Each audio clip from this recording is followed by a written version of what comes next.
Thank you very much for coming here this evening. I would like to begin by thanking His Highness Sheikh Khalifa bin Zayed Al Nahyan, President of UAE, His Highness Sheikh Mohammed bin Rashid Al Maktoum, Vice President and Prime Minister of UAE and ruler of Dubai, His Highness Sheikh Mohammed bin Zayed Al Nahyan, Crown Prince of Abu Dhabi and Deputy Supreme Commander of the UAE Armed Forces, and the other rulers of this great nation. I would also like to thank my brothers and sisters from our great nation who have come here today. And I want to thank you because when I drive through Dubai or I drive through UAE, I see your energy, your blood and sweat. You have helped build this nation.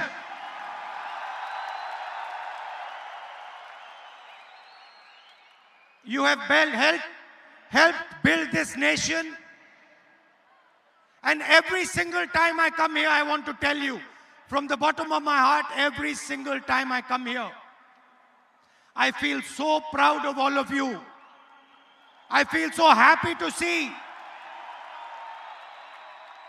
that you have played your part with dignity, with love, with togetherness, and with tolerance. Before coming to this meeting, I met His Highness. And I want to tell you a little bit about my impressions about His Highness, the leader of Dubai. Somebody who has spent more than 50 years, given his whole life, given a vision for Dubai. I met him today for the first time. And I want to tell you what I experienced.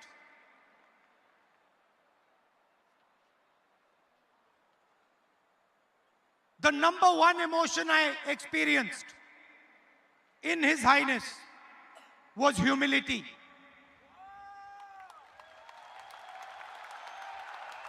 Humility that what has been achieved in Dubai has been achieved with his vision.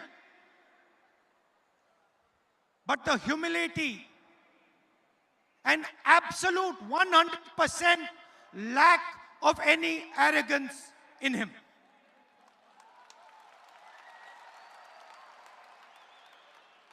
Great nations are built with that type of humility. A leader who listens, a leader who appreciates not only the people from this country, but the millions of people who come from other countries to help build this country. And this country has been built by many voices. It's a coincidence. Maybe it was meant to be, but this year in the UAE is the year of tolerance.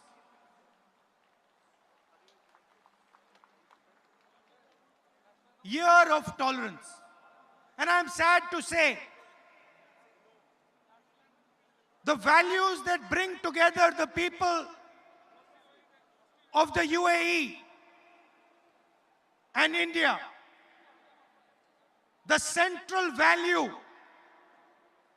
is humility and tolerance. Tolerance for different ideas, different religions, different communities, different way of doing things. And I am sad to say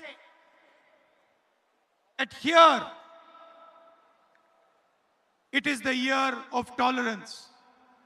And back home, it is 4.5 years of intolerance.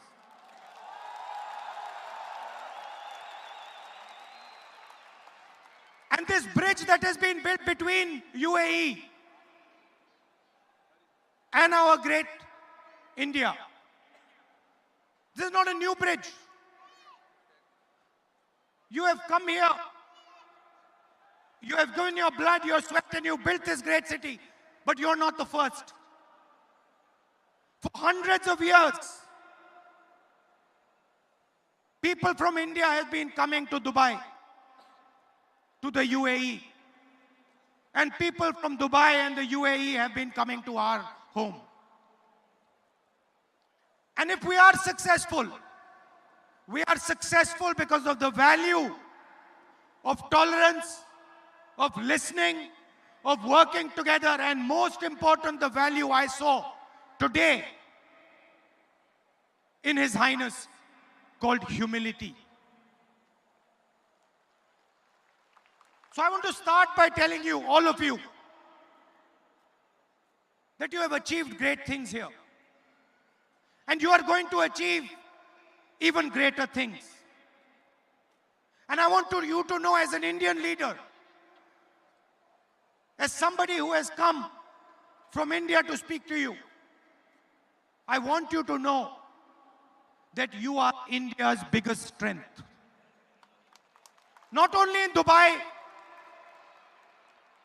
not only in the UAE, I'm not only speaking to you.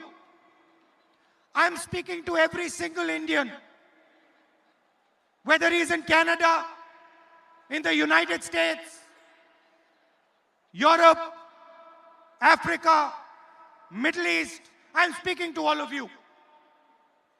And I want to tell you that you have played a tremendous role in making India what it is today. And I want to go further. I want to go further, because that is not enough. I want to say clearly that without your help, without the help of the NRIs, it would be impossible for India to be where it is today. Let us talk about some of the great NRIs. Let us talk about you. Who are you? What is your spirit? Let me tell you a little bit. In the last century, when we stood up and fought the British, the fight was led by a non-resident Indian called Mahatma Gandhi.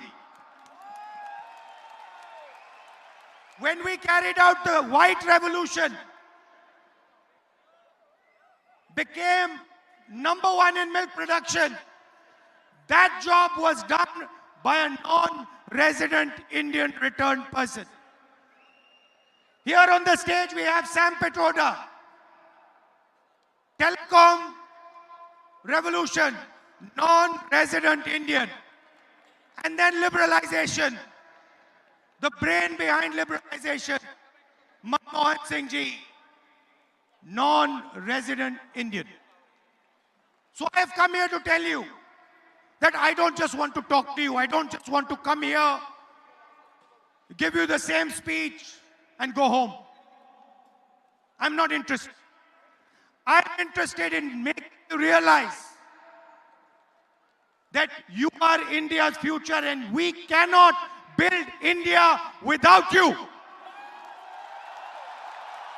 And I want you to do what you have done in Dubai, what you have done in the UAE, what you have done in the United States, what you have done in Europe, in Africa. I want you to help us do that back home. And I want a commitment from you. I want a commitment for you. You are going to stand together with us in India and help us solve the 2 or 3 big problems, challenges that we face. Do I have your acceptance to this proposal? I didn't hear you. I want you to say it louder. No, louder. Now let me tell you what are the problems that we face and what are the problems that we are going to work with you to resolve. And I'm happy to see that there are many ladies here because you are also part of that equation. The single biggest problem that we face in India today, over 1 billion people are facing a crisis of unemployment. You go to India, you talk to youngsters there and they will tell you that we have been devastated by demonetization and by GST, and we simply do not have employment. So the first problem that India needs to take head on, we are in a cricket stadium, not on the back foot, but on the front foot is unemployment. And we need to show the rest of the world that not only can India beat unemployment, but India can challenge our neighbor, China, when it comes to manufacturing and when it comes to employment. And you have a central role in resolving this problem. You agree with that? You're ready to help? Okay. The second big problem, India has been brought where it is. India has been made successful on the back of our farmers. And if I was to ask some of you here what your parents or grandparents used to do in India, many of you will say they were farmers. Am I correct? And today, our farmers are in deep trouble.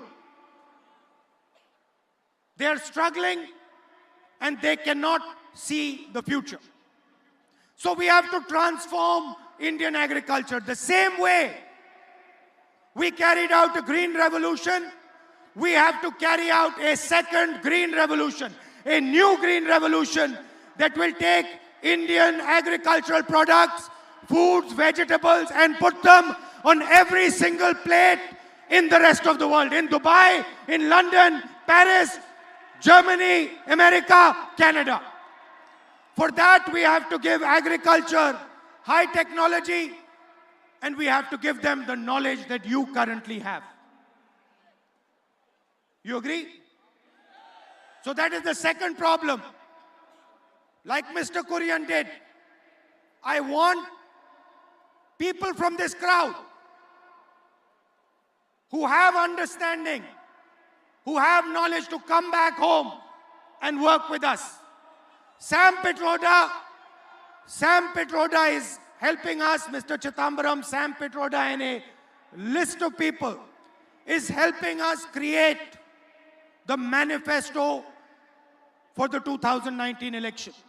The manifesto is going to contain our plan for the future of India. It is going to be an expression not just of the Congress party, not of one person, not of one individual. It is going to be an expression of the millions and billions of Indians. It is going to be an expression of our farmers, of our youngsters, of women like you, and most importantly, it is going to be an expression of our NRI community. I want your voice to be inside the manifesto the Congress party produces.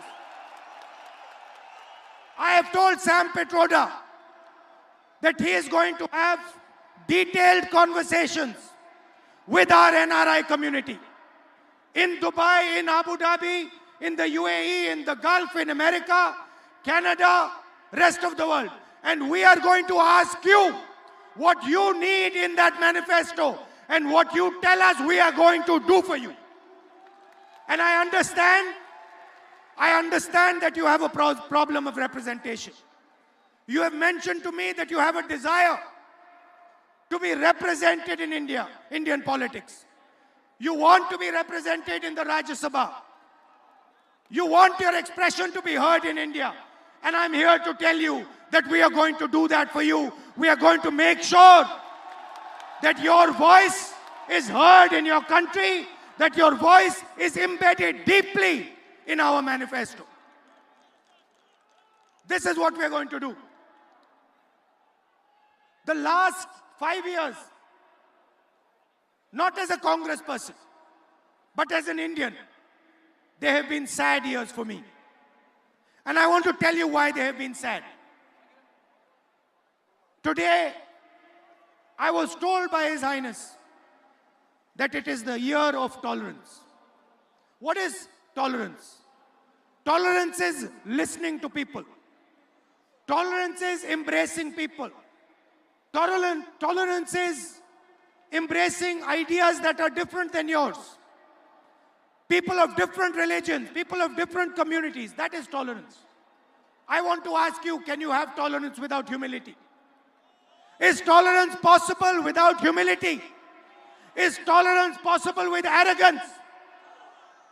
Can you run a country like India believing that only one idea is correct and all other ideas are wrong? Never. It simply cannot be done. And what makes me sad is that today in India, my beloved country is being divided. It is being divided, and I want every NRI to hear this properly. It is being divided for political reasons and for political benefit. That is why it is being divided. Different religions are being divided. Different communities are being divided. The rich and the poor are being divided. And India can never be strong if it is divided. I said to you, we are in a cricket stadium. I made the analogy of hitting a six. I want to ask you, can a cricket team that is divided, a cricket team where the batsmen don't talk to the bowlers, where the bowler doesn't talk to the wicketkeeper, where the wicketkeeper doesn't talk to the fielder, can that cricket team ever win a game? Then how can a country that is divided be successful? It is impossible. So the first task that we have to do, the absolute first task that we have to do, and every single Indian is responsible for this, whether he lives in India or he lives in Dubai, UAE, America, anywhere, every single Indian is responsible. We have to bring India together once again. We have to bring all our communities, all our religions, all our people, all our states together. And we have to say that enough. This is not many countries. This is not many religions. This is not many castes. This is first one country. From there we will start. And that is where we are fundamentally different. We simply do not believe that India can be successful if it is divided. And I want all of you to commit, regardless of which religion you're from. You have people here from Kerala, from Punjab, from Haryana, Karnataka, Maharashtra. Every single state, there are people here. There are people here from every single religion, every single community. There are men, women. India can never be strong if it is divided. Please understand that. It is impossible for our great country to be strong if it is divided. There is a lot of work to be done. You have shown what is possible. In many ways, you have shown us how to deal with challenges like urbanization. You have shown us how to deal with problems like transport. You have shown it to us. We have learned from you. And there are these tremendous problems that we have to resolve. And it makes me sad that instead of discussing unemployment, how to defeat unemployment, instead of discussing the difficulty our farmers go through, instead of discussing how we can build a future for youngsters, instead of discussing how we can empower women like you, we are sitting and fighting amongst each other. We are threatening each other, shouting at each other, abusing each other. It does not make sense in the 21st century. And that is what we have to do. We have to bring India together, regardless of the ideology, regardless of the thinking. Some people have said, we want a Congress Mukt Bharat. We do not want a BJP Mukt Bharat. We do not want that. But we want a Bharat that is united, where every single Indian person says, I am first an Indian, and then I'm everything else. And so I want to thank you. I want to give you all my love, and I want to tell you that till the day I die, my doors, my ears, and my heart will always be open for you. And you will always have space. And I know that you struggle. You're sitting here happy. But each one of you, there's not a single person in this room who has not struggled and made himself successful. I don't think there is a single person in this room who has not struggled, who has not given his blood, his sweat, his tears. It is true, isn't it?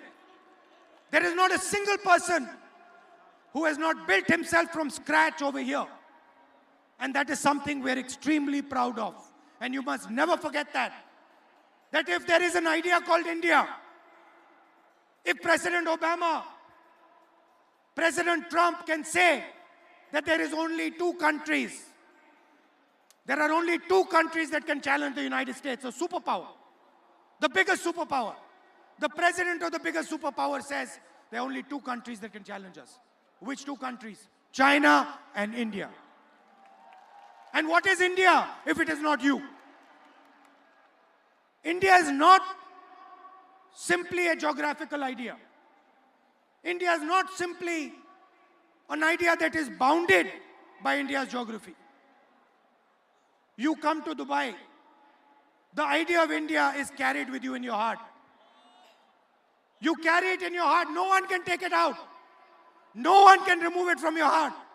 And that is what is common between all of us, every single one of us. So I want you to understand deeply that India's future is directly linked to your future. If you realize that if you are unhappy, if you are feeling trouble, India is unhappy. India is feeling troubled. If you are happy, if you are successful, India is happy, India is successful. Realize that you are part of a great idea, an idea that includes tolerance,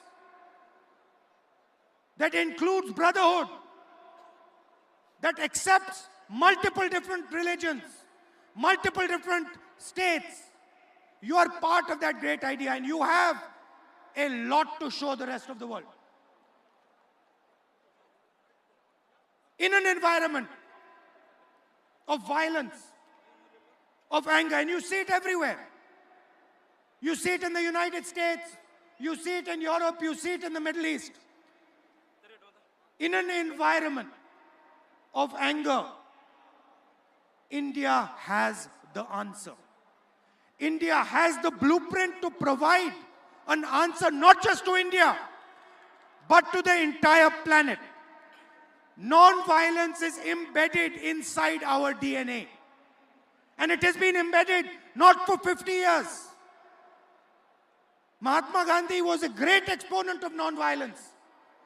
But Mahatma Gandhi ji picked up the idea of non-violence from our great religions, from our great teachers. Mahatma Gandhi picked up the idea of non-violence from ancient Indian philosophy, from Islam, from Christianity, from Judaism, from every great religion, where it is clearly written that violence will not help anyone achieve anything. So that is your history. That is your caliber. And I want to once again thank you with all my heart for giving me such a lovely reception, for showing me so much love and affection,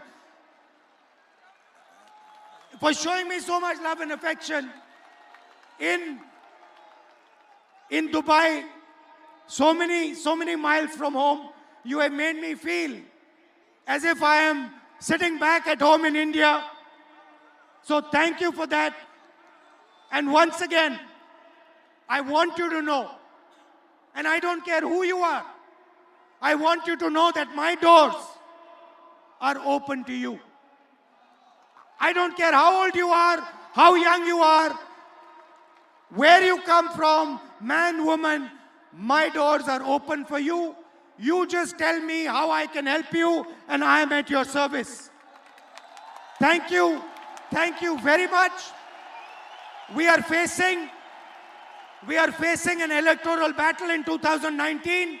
I want to tell you with utmost confidence that we are going to win that battle, and we are going to bring India together again and move forward and take on the great challenges that our country faces. Thank you very much. Have a good evening. Good night.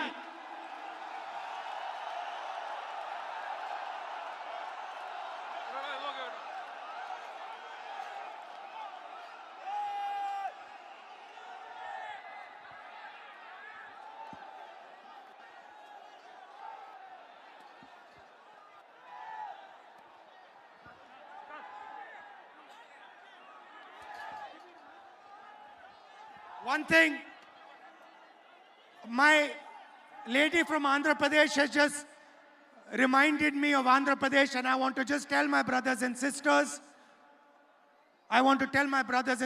who are here from Andhra Pradesh, I have made a clear commitment, and the Congress party has made a clear commitment. The moment we win the election, special status to Andhra Pradesh will be done. Thank you very much.